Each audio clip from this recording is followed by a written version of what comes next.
As we all know mga ka-One Stories, up until now, hindi pa rin naman na-ititrade ang matagal nang available sa market na si Lauri Markkanen. Tatlong teams nga po ngayon ang sumubok ng nag-offer sa Utah Jazz. Golden State Warriors, Los Angeles Lakers at San Antonio Spurs, ang tatlong team na ito, lahat interesado sa kanya. Well, alam naman natin ang kalidad ni Markkanen. Dahil sa ganda ng skillset nito na isang typical modern center, may depensa, may shooting sa perimeter at maaasahan lalo sa scoring ng team. Pero bakit nga ba sa kadami-daming teams ngayon ang interesado sa kanya, bakit nga ba hanggang ngayon di matuloy-tuloy ang trade nito? Tara't talakayin natin yan at alamin at pag-usapan ang pantapat ng Los Angeles Lakers na big man kay Nikola Jokic ng Denver Nuggets. Pero bago yan, please don't forget to hit the notification bell at mag-subscribe sa aking channel. Utah Jazz. Well mga ka-One Stories, we all know kung gaano kasikat ngayon ang pangalan ni Lauri Markkanen sa trade market. Ito nga mismo ang inaabangan ng mga analyst kung sinong team ang makakakuha sa kanya.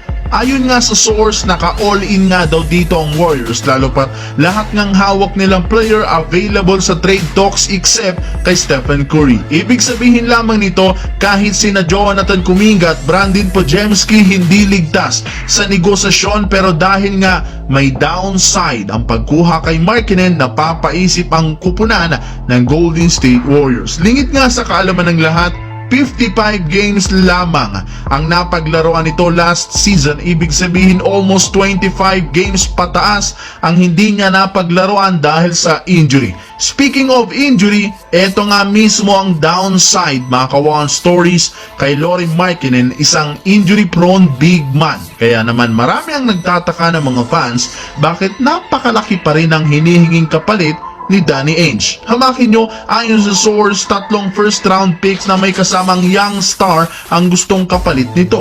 Kaya naman kahit ang Warriors at ang Lakers, hirap na hirap itong kunin dahil sa mahal at hinihinging kapalit niya. Hindi na rin naman nakapagtataka ito lalo pat nasa rebuilding process na ang Utah Jazz. Samantala, tungkol naman sa big man na hinahanap na ipangtatapat ng Lakers kay Nikola Jokic. Lingid nga sa kaalaman ng lahat, we can say na tinik pa rin sa lalamunan ng Los Angeles Lakers ang kupunan ni Nikola Jokic na Denver Nuggets. 2 taon na nga magkasunod silang natatalo nito. Kahit nga kasalukuyang head coach ng Lakers ngayon na si JJ Redick, alam kung anong tunay na problema ng kanyang kupunan kapag kalaban nito ang Nuggets. Ayon dito, kung makakalaban nga nilang Nuggets, OKC Thunder o kahit Timberwolves, kailangan nila ng size. Meaning, kailangan nila ng big man. As of today, pinaka-best choice na pwede nilang makuha ay ang big man ng Orlando Magic na si Wendell Carter Jr.